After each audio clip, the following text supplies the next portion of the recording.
Assalamualaikum.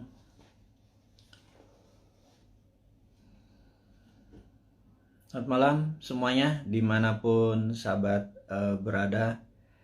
Malam ini pada tanggal 12 September ini adalah hari Minggu dan hari dimana sahabat semua lagi di rumah, lagi istirahat.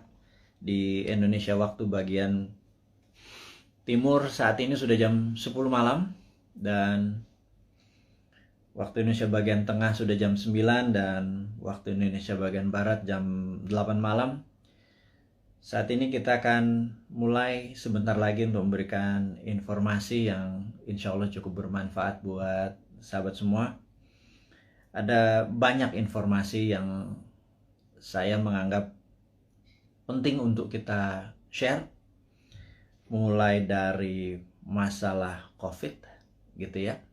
Kemudian PPKM yang kita berharap sudah bisa turun, dan masalah internasional ada Taliban, Amerika, Tiongkok. Itu penting sekali karena kita mungkin satu-satunya warga negara Indonesia yang mempromosikan tentang geopolitik dan geostrategi versi kekinian. Jadi saya berharap Anda bawa bolpen, bawa kertas, merekam, dan apapun itu, tolong nanti kalau direkam edisi yang awal ini tolong di-cut ya. Karena di sini mungkin hanya informasi-informasi awal sambil menunggu sahabat-sahabat semua untuk bergabung dalam beberapa menit lagi. Alhamdulillah sudah 2.700-an yang bergabung. Saya pikir kalau kita menunggu beberapa menit lagi, informasi penting dari dan untuk sahabat semua bisa didengarkan lebih banyak sahabat lagi. Sambil menunggu, suara saya mohon dicek. Kalau kurang keras saya akan tinggikan volume speakernya. Kalau cahayanya kurang terang tolong dikode dengan jempol dan lain sebagainya. Saya menggunakan speed dan suara yang sangat pelan. Jadi kalau suara di sini sudah terdengar, saya pikir akan menggunakan intonasi seperti pada saat ini. Jadi tidak berapi-api, juga tidak letoy seperti pejabat-pejabat yang ada pada saat ini. Kita juga nggak mau berapi-api, ntar disangka kita mau kampanye gitu ya. Jadi kita tahu, kita sebelum mulai kita membahas beberapa poin yang saya akan ceritakan. Nomor satu, mungkin kita akan cerita tentang Westphalian. Ini ada pelajaran sejarah. Kemudian tentang solusi dari COVID, tapi bukan orang yang terpapar COVID, tetapi tentang long COVID. Ini juga penting untuk kita diskusikan sebentar lagi. Jadi sahabat semua, kita sudah 3.500. Baik. Assalamualaikum warahmatullahi wabarakatuh. Dimanapun sahabat berada yang hari ini merelay atau menonton atau menyaksikan Bosman Live yang akan menceritakan hal-hal yang menarik pastinya karena sudah lama kita tidak mengudara dan men-share. Jadi ada informasi nomor satu adalah tentang hilangnya akun YouTube dari Bosman. Ini menarik nih. Ini menarik. Jadi sahabat semua, akun YouTube Bosman beberapa saat yang lalu pernah hilang. Itu adalah setelah kita mendapatkan lebih dari 10 kali peringatan. Ternyata akun kita hilang. Dan saya ingat peristiwa hilang itu kita menuntut atau appeal dalam bahasa hukumnya. Kita menuntut keadilan dengan YouTube Indonesia dan YouTube internasional, dan juga kita berpikir lalu di situ didapat bahwa YouTube Bosman didapat informasi yang mengandung hoax, fake, dan disinformasi. Jadi dari 600, nggak nyampe waktu itu 500 sekian video dianggap mengandung hoax, mengandung fake news atau informasi yang fake dan disinformasi-informasi yang salah. Itu kita menarik karena kita melihat informasi yang sama di tempat lain tidak didapat kritik. Ternyata kita baru sadar bahwa sistem algoritma dari sosial media, entah itu YouTube, IG, Facebook, Twitter, dan lain sebagainya, ternyata mereka kalau mendapatkan komplain dari 1-2 orang, mereka tidak peduli. Tetapi kalau komplainnya sampai 1000, mereka memperhatikan, bahkan algoritma robotnya langsung memperingati sosmed yang diserang dalam tanda petik. Nah, rupanya kita mendapatkan serangan dari ribuan akun-akun yang menyatakan video-video narasi Bosman mengandung hoax, fake, dan disinformasi terhadap itunya. Nah, ini menarik karena sistem algoritma dari sosmed tersebut ya langsung aja men-take down semuanya. Dan tapi itulah kebebasan berpendapat. Kita tahu bahwa saya ingat salah satu tim kita, Pak, yang punya YouTube kan Google, Pak. Bagaimana kalau kita appeal atau mencoba bertanya ke Google gitu ya. Nah, menarik. Kita melakukan appeal, kita berdiskusi bahwa tolong dicek dari 600 video Bosman tersebut, yang mana yang Anda anggap fake, yang mana yang Anda anggap hoax, yang mana yang Anda anggap disinformasi. Kita mau menantang atau men-challenge. Saya ingat peristiwa itu adalah hari Minggu jam 1 malam. Jadi hari Sabtu di Amerikanya jam 1 siang. Kita appeal selama beberapa jam dan kemudian alhamdulillah jam 4 pagi itu YouTube kita on lagi gitu ya. Dan kita mendapat peringatan. Nyawa kita hilang 1, kalau 0 maka akan hilang selamanya. Dan sejak saat itu kita terpikir bahwa suatu hari, karena mereka para buzzer ini sudah tahu bagaimana membungkam video-video kita, maka kita sudah yakin bahwa video kita akan dibungkam untuk selamanya. Dan makanya kira-kira tak lama setelah itu kita melakukan bukan konferensi pers, tetapi kita naik ke live YouTube, live IG. Kita mengatakan bahwa sahabat semua, Anda diizinkan untuk re-upload atau ambil semua informasi tadi, naikkan ke YouTube channel Anda atau ke sosial media Anda. Kalau Anda mendapatkan AdSense, Anda mendapatkan benefit iklan, apapun ambil 100%. Tapi mohon jangan menggunakan nama yang menjadi trademark dari Bosman, seperti nama Bosman, Mardigu, Wowi, Sontoloyo, dan lain sebagainya. Anda semua mengerti. Lalu kita melakukan hal yang seperti rutin kita lakukan. Kita memberikan pelajaran-pelajaran yang mungkin lebih spesifik. Kita memberikan julukan kepada orang-orang yang setuju dengan prinsip kita dengan nama New Mind. Sekarang pertanyaan, New Mind itu apa? New Mind adalah yang mereka mempunyai pemahaman terhadap New Economic Model. New Economic Model. Kita adalah kaum secara ekonomi tidak lagi berkiblat pada Adam Smith dan Keynesian. Kita menyebut diri kita adalah post-Keynesian atau Keynesian yang sudah kita lewati. Dan mazhab kita ini dipakai oleh Michael Hudson atau Hudsonian. Michael Hudson dengan Hudson Institute-nya tahun 1971 menyarankan pemerintahan Nixon untuk melepas jaminan emas dalam memprinting dolar.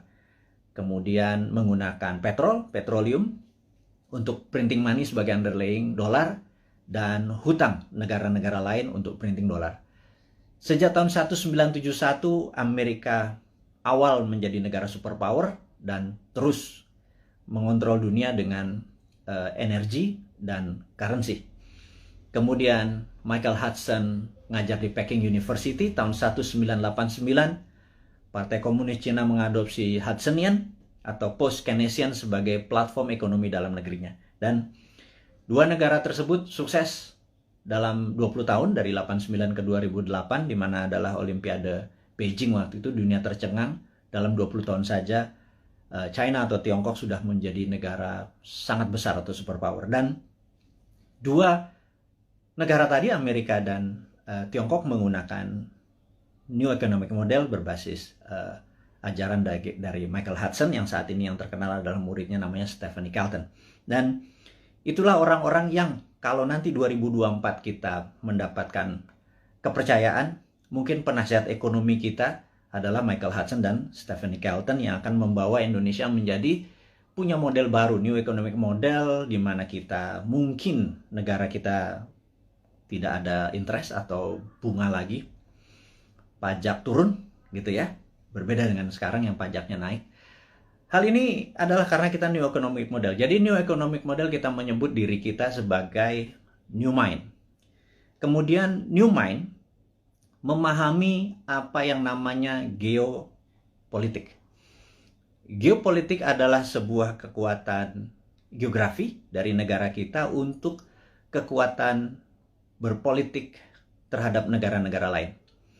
Jadi saat ini misalnya kekuatan geografi kita untuk politik untuk menekan Singapura, menekan ASEAN, menjadi kekuatan di tengah, memanfaatkan Selat Malaka untuk keuntungan ekonomi, saat ini tidak dilakukan selama 20 tahun pemerintahan yang ada. Kenapa saya sebut 20 tahun? Karena 20 tahun adalah ukuran yang harus kita patokkan. Jadi Dubai dibangun dalam 20 tahun, Beijing dibangun 20 tahun, Tiongkok, kemudian banyak negara yang dalam 20 tahun menjadi negara besar.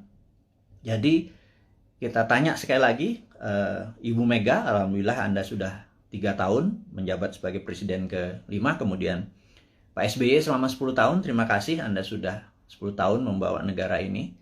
Kemudian terakhir adalah saat ini Pak Jokowi dengan 7 tahun, jadi total sudah 20 tahun. Pertanyaan dari kaum New Mind kepada Anda semua yang kami menganggap tidak berbeda haluan ekonominya, kita bicara ekonomi dulu ya, adalah tidak berhasil membawa Indonesia untuk menjadi negara superpower. Dan kemudian tahun 2024 ada 3 informasi yang kita bisa share. Nomor 1 adalah ada isu bahwa akan diperpanjang 3 masa jabatan. Jadi incumbent bisa men-challenge lagi dirinya. Dan di sini saya ragu apakah nanti tahun 2024 Anda menang juga gitu ya.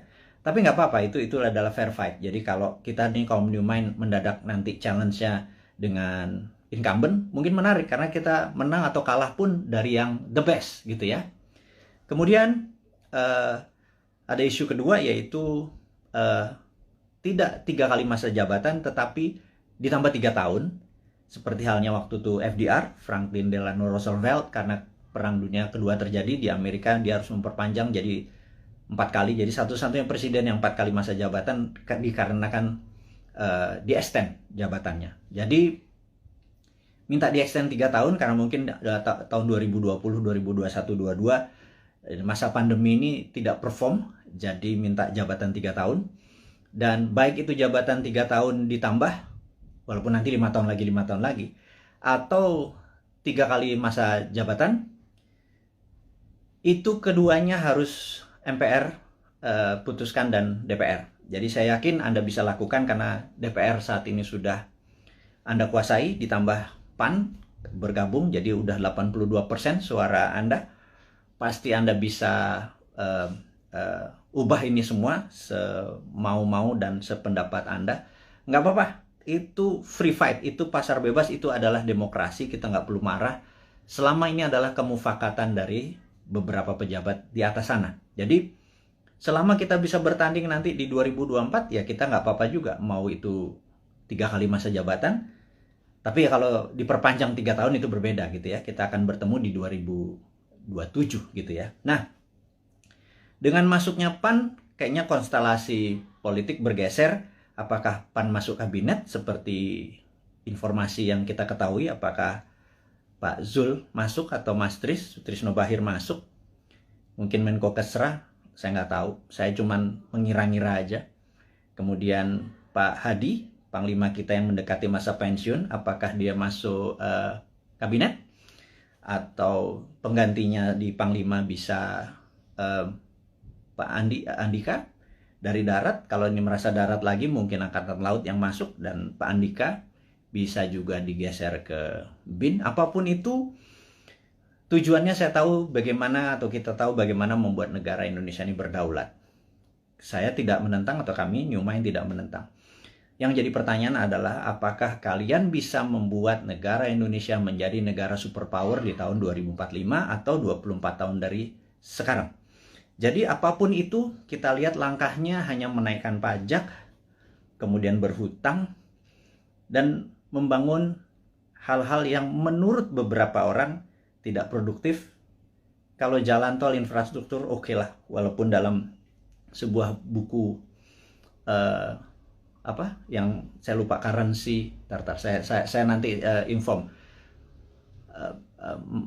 si Bolat ini, dia menyatakan bahwa jangan mimpi membangun negara hanya bersandar pada infrastruktur, jadi harus holistik. Jadi ada infrastruktur statis, infrastruktur dinamis, dan saat ini dianggap hanya infrastruktur statis yang diam seperti jalan tol, jembatan, pelabuhan, dan lain sebagainya. Harusnya infrastruktur dinamis juga dibangun. Tapi ada hal yang menurut kami adalah hal yang tidak produktif, adalah membangun ibu kota pindah ke Penajam. Dan ini produktifnya di mana kita nggak tahu gitu ya.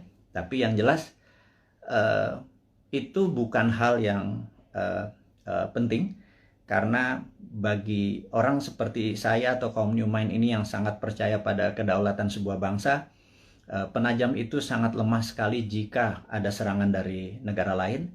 Karena sisi utara ada Malaysia, Sarawak, di mana pangkalan militer Malaysia terbesar adalah di utara Kalimantan, di Sarawak.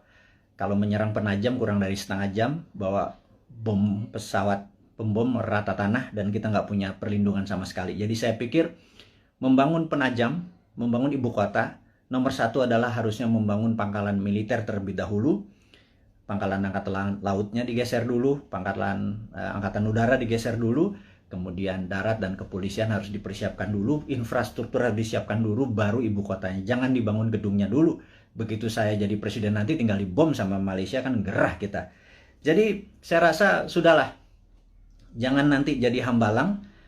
Penajam itu lupakan. Ini saran dari New Mind. Wahai yang terhormat kepala negara, jangan dilanjutkan. Kita mengutamakan adalah masalah pandemi dulu gitu ya. Nah, kita masuk ke topik berikutnya adalah, masih topik yang pertama adalah yang jelas YouTube channel kita kemudian diserang lagi berkali-kali sampai kita bingung. Maksudnya bingung nih gini, kita kan punya channel di Santara dengan tagline UKM menang, kemudian Dinaran Official dengan tagline Rupiah menang. Kalau Bosman Mardigu tagline-nya adalah Indonesia menang. Jadi kita memasang cerita, karena selama di takedown tidak boleh upload, kita menaruh informasi di Dinaran Official dan di Santara. Kemudian begitu kita boleh lagi memasang, kita memindahkan informasi di Dinaran tersebut official ke Bosman Mardigu, dan itu di take down juga. Itu kita heran, berarti memang YouTube kita memang ditarget gitu ya, sampai kita kebingungan. Karena apalagi yang ditarget, karena benar-benar kata-kata yang kita taruh, bahkan jualan emas, jualan dinaran, akan mempromosikan emas sebagai alat bayar atau bukan, sebagai alat tukar, itu pun di take down. Jadi kita pikir kita akhirnya diserang lagi. Kali ini menarik, katanya kita melanggar konsensus WHO. Kita ngecek langsung video mana yang melanggar konsensus WHO. Ternyata di salah satu video, nggak di salah satu, ada 5 video kita tentang BPOM dan vaksin dan COVID. Di situ kita terang-terangan mengatakan kita mendukung vaksinasi, tetapi kita lebih mendukung terapi imunitas, alias mereka dites titernya dulu, dimana kalau titernya 150 ke atas atau 200 ke atas tidak usah vaksin karena antibodinya tinggi. Jangan semua orang dihajar titernya rendah atau tinggi, dihajar semua pakai vaksin, sehingga terjadi pemborosan. Dan menurut kita ini, Ada 400 juta vaksin udah dibeli, jangan-jangan dengan 50 juta kalau kita selected mereka yang titernya di bawah 150 antibodinya itu yang divaksin, maka jangan-jangan 80% penduduk kita yang di kampung-kampung sana yang hanya makan tiwul, hanya makan jagung rebus terus ngopi terus ngakak-ngakak tuh titernya pada tinggi semua karena bahagia semua. Sementara yang bermasalah nyara orang di kota dan pejabat-pejabat terutama politikus yang titernya rendah walaupun makannya enak, mungkin karena duitnya nggak halal kali ya. Mereka-mereka yang dikasih vaksin gitu. Nah, ternyata kita mempromosikan imunoterapi atau terapi imunitas itu dianggap melanggar konsensus WHO. Dan kita di take down lagi. Jadi kita mulai mempelajari apa sih konsensus WHO. Ternyata konsensus WHO itu adalah vaksin itu suggested, atau dalam bahasa Indonesianya vaksin itu disarankan. Sementara kayaknya nih ya, pemerintah kita kayaknya, sekali lagi ya, mohon maaf nih, kayaknya kalau Anda marah, Anda geeran atau Anda baperan. Kalau baperan jangan jadi pejabat ya. Jadi kayaknya di Indonesia vaksin itu mandatori, diwajibkan. Sementara WHO hanya suggested atau menyarankan. Jadi di sini kita ada sedikit pertanyaan, kita tidak melanggar konsensus WHO, tapi mungkin melanggar mandatori atau perintah dari pemerintah saat ini. Sekali lagi kita bukannya tidak mendukung, tapi kita punya preference. Karena sahabat saya, seorang profesor yang saat ini mengajar di Cornell University, beberapa minggu yang lalu, mungkin beberapa hari yang lalu, 3 minggu yang lalu, mengatakan, kalau vaksin adalah sebagai single bullet proof untuk menang melawan COVID, itu halu. Jadi dianggap delusion. Jadi menurut beliau, kalau kita menganggap atau kita berpikiran bahwa untuk menang melawan virus corona ini, vaksin adalah satu-satunya single bullet proof, itu delusion. Jadi itu kata-kata sebenarnya cukup sadis gitu ya. Karena sebenarnya ada banyak cara untuk selain vaksin. Taliban itu nggak pakai vaksin, nggak pakai masker tuh, nggak ada yang satupun yang kena. Taliban, COVID-nya takut sama Taliban. Itu aja berpikir, sangat sederhana. Nah, jadi sahabat semua, akhirnya kita singkatnya adalah di take down forever, permanen. Jadi mendengar hal itu terjadi, RIP, rest in peace, kita dalam waktu 4 jam langsung membuat Bosman Mardigu official. Dan entah bagaimana, tahu-tahu ada 5-6 akun mirip-mirip, ada Mardigu Wowi official, Mardigu Bosman Mardigu unofficial, apapun itu, saya minta dengan segala kerendahan hati dan dengan segala hormat Anda untuk mengganti dengan nama, jangan pakai trademarknya Bosman. Sekali lagi saya dengan hormat memohon Anda untuk mengganti, karena saat ini orang begitu membuka akun tersebut menjadi tidak terdistract ya dengan penampilan Anda tersebut. Saya tahu niat Anda baik, tetapi saya sudah wanti-wanti, jangan pakai nama trademarknya Bosman, tapi videonya Anda upload, Anda re-upload, Anda share, Anda berhak atas itu semua. Tidak ada hak paten atau right yang saya tuntut, tidak ada. Tetapi jika ada orang keberatan, sayalah keilmuan tersebut yang akan dipertanyakan. Jadi Anda tidak akan bertanya. Jadi sekali lagi, saya mohon maaf untuk Anda. Saya minta dengan segala hormat untuk mengganti channel tersebut, sehingga Bosman Mardigu Official adalah satu-satunya akun. Dan ke depan kita akan punya gaya lain, punya genre lain, punya aliran lain, demi membuat Anda semua mengerti otot atau muscle knowledge atau otot bernegara yang lain yang akan kita ajarkan, yang akan membuat kita menjadi negara besar superpower di 2045. Dan di sini Anda akan selalu mendengarkan kata-kata berulang, yaitu new mind, 1. Nomor 2 adalah 024, di mana kita target 024 adalah new mind, sudah mendapat mandat. Itu bukan berarti Bosman atau seorang Mardigu menjadi presiden, tapi kita berharap dalam 3 tahun ke depan, ya, kemarin kita udah punya 100 71 juta viewer. Kalau satu orang menonton 10 video Bosman, maka ada 17 juta sahabat Indonesia yang sudah menonton video Bosman. Kalau kita menarget 1 miliar viewer dengan teman-teman ada sekitar 100 akun bersama-sama, kalau 1 miliar viewer ditonton, maka kalau satu orang nonton 10, ada 100 juta warga Indonesia sudah terkena dengan New Mind. Saya harapkan secara pribadi 70% menerima konsep tersebut. Kalau 70% menerima konsep tersebut, ada sekitar 70 jutaan orang, itu sudah hampir 50% dari mata pilih di 2024. Dan inilah yang menentukan course atau Indonesia mau kemana nantinya. Maksudnya begini, sahabat semua, sahabat muda, saya mengkhususkan Anda yang berjiwa muda dan masih muda, yang saat ini umurnya 40 tahun paling tua atau 40 tahun ke bawah. 3 tahun lagi paling tua adalah 43, 45 mungkin ya. Dan Anda yang berusia 45 tahun ke bawah, di tahun 2024 Anda adalah merupakan 71% mata pilih. Sebenarnya Anda lah yang menentukan negara Indonesia ini mau kemana. Masih bergantung pada IMF? Monggo. Masih berhutang? Monggo. Pilih aja siapa-siapa yang kira-kira mirip-mirip dengan genre-genre atau aliran 3 presiden terakhir. Pak Bu Mega, Pak SBY, dan Pak Jokowi gitu ya. Atau Pak Jokowi itu sendiri. Jadi, kalau Anda masih mau miring ke Tiongkok, pilihlah yang kita sebut para old mind. Jadi, kalau nanti di 2024 Anda masih memilih old mind, ya nggak apa-apa juga gitu ya. Ya sudah, saya secara pribadi tidak kalah, tidak menang.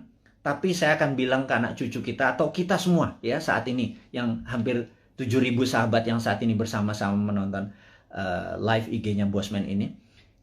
Saya mohon dengan amat sangat, Anda fight untuk hak Anda fight untuk cucu turunan Anda, sehingga nanti Anda berkata bahwa anakku atau cucuku, dulu eyang, dulu mbah, dulu Pak Ade, dulu apapun itu, kita fight untuk membawa Indonesia dengan memberi pelajaran baru supaya Indonesia menjadi negara berdaulat superpower di 2045. Tapi kami kalah. Di 2024 ternyata yang dipilih adalah old mind juga.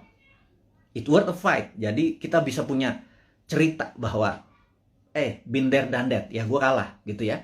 Tapi kalau kita menang, percayalah, New Mind akan membuat Indonesia menjadi negara superpower di 2045. Detailnya kita selalu urai di dalam 1000 video ke depan, dalam 3 tahun, 1000 itu hampir 3 tahun. Itu akan mengurai dengan rinci apa yang harus kita lakukan mulai dari sekarang sampai 2024, dari 2024 sampai 2045. Kita rinci bagaimana Indonesia untuk menjadi negara superpower year to year-nya. 2025-nya ngapain, 2026-nya ngapain. Saya tidak yakin bahwa satu orang pun yang saat ini mencalonkan atau ingin menari menjadi presiden atau menjadi wakil presiden di 2024 punya konsep untuk membuat Indonesia menjadi negara superpower. Saya ragukan itu. Karena yang mereka lakukan adalah populerisme. Ingin menjadi populer, dengan populer mereka diharapkan mengambil hati rakyat, terus mereka memilih. Yakin kita nanti begitu dia jadi, dia bingung mau diapain negara ini gitu ya. Beda dengan New Mind. New Mind tidak ingin menari untuk menjadi presiden, tetapi konsepnya yang akan kita bawa agar siapapun yang nanti menari di 2024 membawa konsep ini yang akan membawa Indonesia menjadi negara superpower di tahun 2045. Itu 24 tahun dari sekarang. Jadi kita harus bersiap-siap menuju ke tahun 2045. Dan kalau kita mundur 2029 atau 2034, telat kita ya, sekali lagi.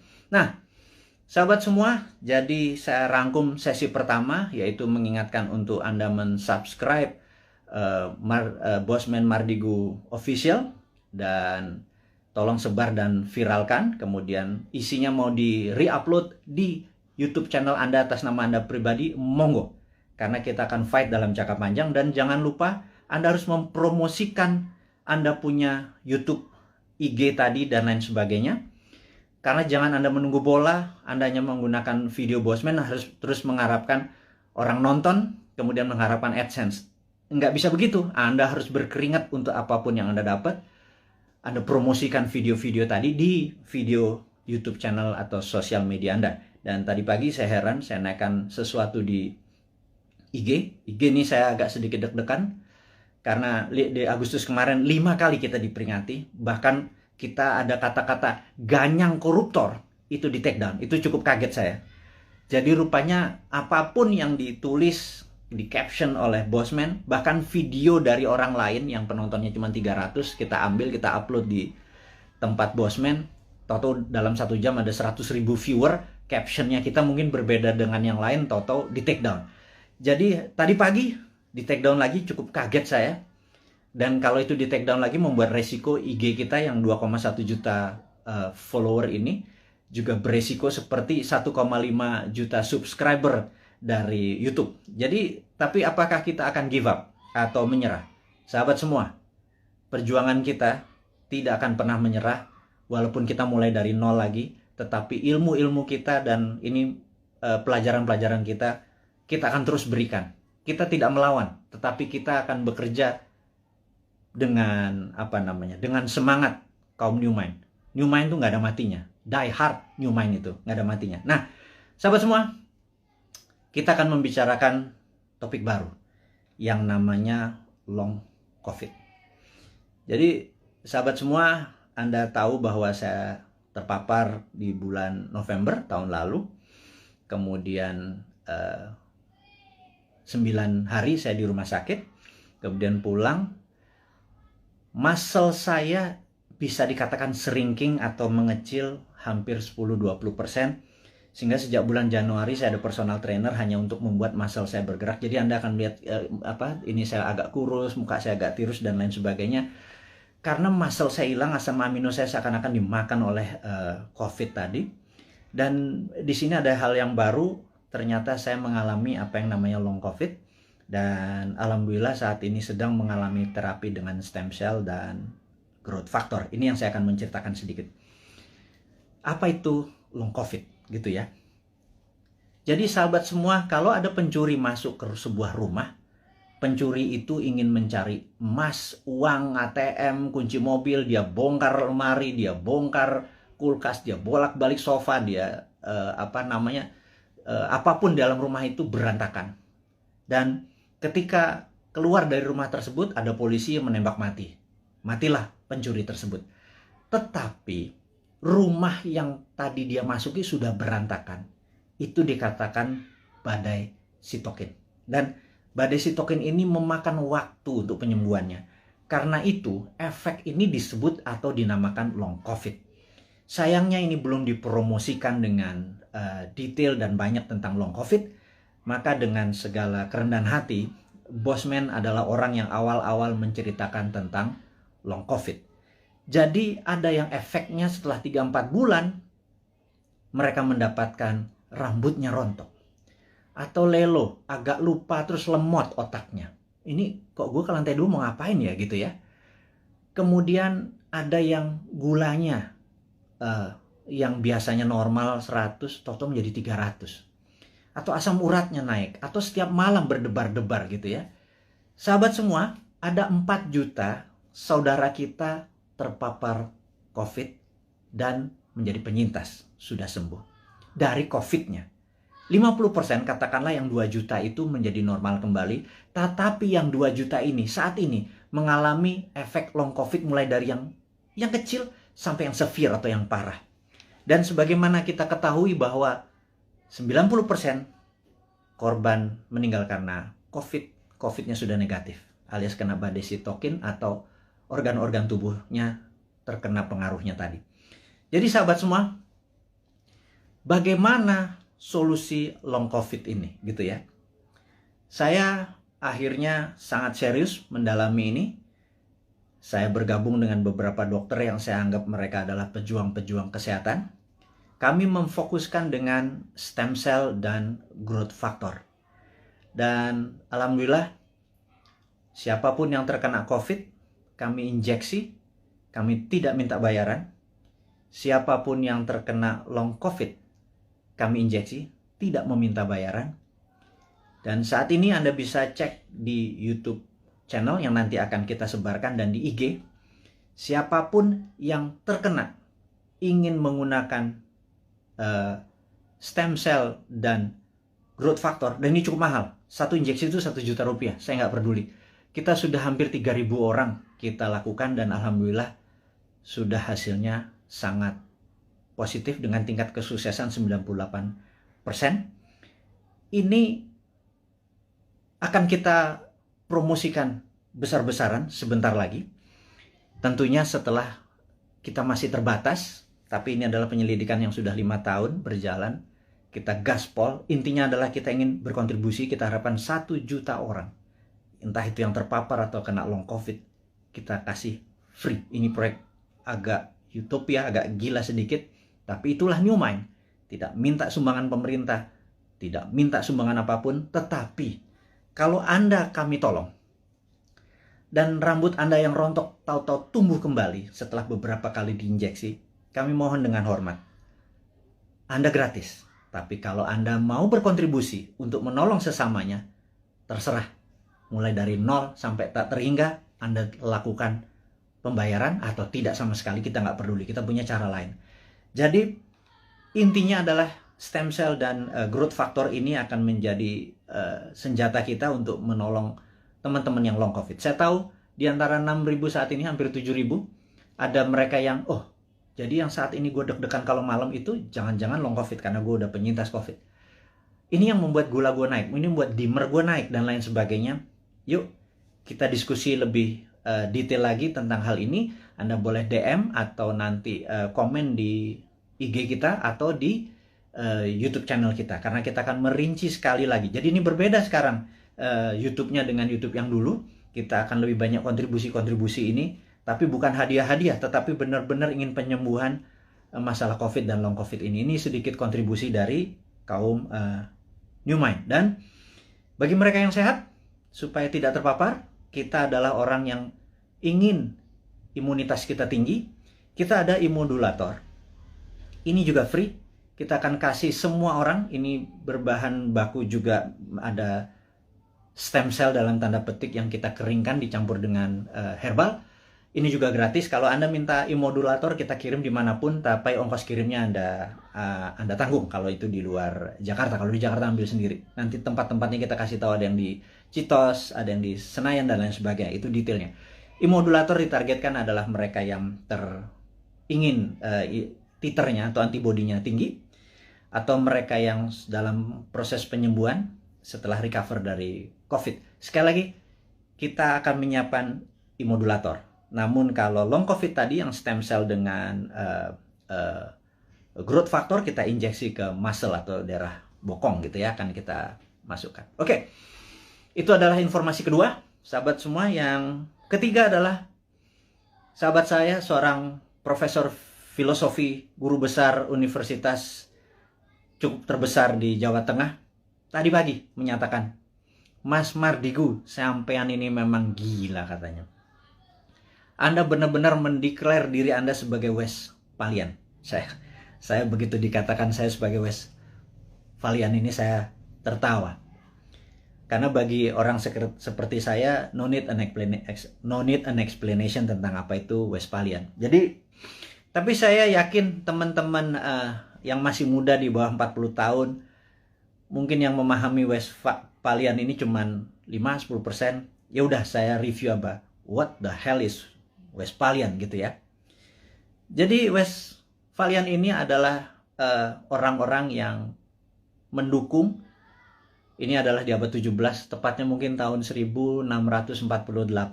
Ada Westphalian, sebuah kota yang sekarang di wilayah Jerman, Westphalia. Itu mengadakan treaty, perjanjian antara kaum monarki dengan nasionalis. Jadi disitulah masa keemasan awal kaum nasionalis yang nanti melahirkan demokrasi, dan masa suram dari kerajaan atau monarki. Dan sejak saat itu negara-negara Eropa perlahan-lahan monarkinya makin turun dan berakhir di Perang Dunia Pertama. Negara-negara menjadi nasionalis atau disebut nation state. Nation adalah negara, state adalah bangsa. Jadi negara bangsa adalah pemahaman Westphalian. Kemudian di Perang Dunia Pertama, Westphalian menguasai 80% dunia, monarkinya nggak sampai 20%. Kemudian di 1945, Perang Dunia Kedua, ada 100 negara lahir dan semua adalah Westphalian. sehingga monarki menjadi mengecil. Tapi orang-orang monark ini melakukan mungkin memutasi. Mereka menjadi raja-raja seperti Rothschild, Oppenheimer, dan lain sebagainya. Ada 13 raja-raja, keluarga raja-raja dalam tanda petik, bukan raja beneran tapi raja ekonomi. Nah, mereka inilah yang mulai menggarap dunia tahun 50-an, 60-an, 70-an terus. Dan mereka yang kita sebut sekarang dengan nama globalis. Jadi globalis ini anti-nation, anti-negara, anti-bangsa. Globalis hanya peduli pada NIK, nomor induk kependudukan. Mereka hanya peduli pada numbers dan sertifikasi. Jadi saya tidak menentang vaksin, saya menentang sertifikasi. Jadi ini jelas ya posisi saya ya. Saya anti sertifikasi, saya anti dimonitor, saya anti diikuti, dibedah. Kita kemana aja, masuk ke mall, keluar mall, masuk ke sini, kita dibedah, kita diikuti, dan ada nomor serinya. Itu adalah cita-cita globalis dari dulu. Kita sebagai kaum Westphalian yang nasionalis patriotik, kita menganggap bahwa mereka adalah common enemy atau musuh bersamanya. Dan globalis ini di belakang Tiongkok dan di belakang Amerika dan negara-negara lemah. Jadi kita takutkan negara tetangga ini sudah terpengaruh dengan globalis, sehingga kita kaum nasionalis, kaum Westphalian ini ya dibungkam, entah di YouTube-nya, entah di IG-nya, atau kita dibungkam karena mereka tidak ingin semangat nasionalis seperti yang Pak Karno promosikan menjadi penghalang kesuksesan mereka mensertifikasi dan memberikan numbers kepada penduduk dunia. Tapi kata-kata guru besar tadi tentang kita adalah Westphalian dan diserang untuk dibungkam membuat saya tertohok. Intinya adalah benar juga ya. Jangan-jangan itu yang terjadi. Tapi apapun itu, kedepannya kita akan terus memberikan informasi kepada sahabat semua dimanapun Anda berada dengan ilmu-ilmu kekinian yang tujuannya adalah Anda di tahun 2024 yang 71% ini, saya minta dengan hormat menentukan apakah Anda mau membuat Indonesia menjadi negara superpower di tahun 2045 atau Anda tetap ingin Indonesia menjadi negara mediocre seperti saat ini di tengah-tengah dan di trap. Kena debt trap, kita nggak bisa kemana-mana, siapapun jadi presidennya, menjadi pemimpinnya, terborgol sampai tahun 2045. Anda bisa pilih itu semua, dan untuk itu saya mohon dengan amat sangat Anda promosikan ide-ide dari New Mind ini dengan siapapun. Kita challenge ilmu kita ini, kita lakukan studi lebih dalam lagi. Tujuannya adalah untuk membuat Indonesia berdaulat seperti kaum Westphalian atau nasionalis. Tapi kalau Anda memilih menjadi sama globalis, monggo juga 2024 kita memilih enggak, kita bukan nasionalis, kita setuju sama globalis, kita ikut Tiongkok, kita ikut Amerika, kita ikut IMF, kita ikut obor, kita ikut globalis, silahkan juga. Itu ada pilihan Anda. Tapi saya secara pribadi menyatakan diri saya anti globalis, saya Westphalian, saya nasionalis, saya patriotis, dan saya harap mereka-mereka yang mengadopsi New Mind berpendapat bahwa kita anti bunga, deposito kita tidak ada bunga, rupiah kita berputar, dan salah satu transaksinya kita nanti bisa menggunakan alat tukar baru yang namanya emas, di mana cadangan deposito emas kita cukup besar yang bisa menjadi underlying dari transaksi menggunakan emas. Ini adalah prinsip-prinsip New Mind. Sahabat semua, kita sudah bersama-sama hampir 1 jam. Ada 3 topik hari ini yang kita diskusikan. Saya harap video ini bisa Anda tonton sekali lagi untuk memahami maksud-maksud kita ke depan. Kita tidak anti vaksin, kita anti sertifikasi, kita dukung pemerintah dengan vaksinasi, kita dukung dengan strategi menyelesaikan masalah long COVID dan COVID dengan saat ini kita menggunakan stem cell dan growth factor, dan itu sifatnya free, kita dukung. Jadi kita menganggap bahwa vaksin sebagai single bullet proof itu harus ada solusi lain, jangan satu-satunya vaksin, yaitu kita menggunakan solusi dengan stem cell dan growth factor. Yang kedua, kita mengingatkan ada yang namanya long COVID. Long COVID adalah efek setelah terpapar COVID yang saat ini kita duga ada 2 juta sahabat kita, mulai yang terkena dari yang paling ringan hingga yang paling berat, dan ini akan kita gratiskan semua pengobatannya, dan nanti diskusinya kita ada di DM di sosmed kita atau nanti akan informasikan ke YouTube. Terus subscribe YouTube kita, perbanyak YouTube kita, informasinya semua ada di sana. YouTube kita akan menjadi baru, sosmed kita akan menjadi baru dengan tujuan untuk menjadikan Indonesia baru. Akhirul kalam, saya ucapkan terima kasih atas perhatiannya. Mohon maaf lahir batin. Wassalamualaikum warahmatullahi wabarakatuh.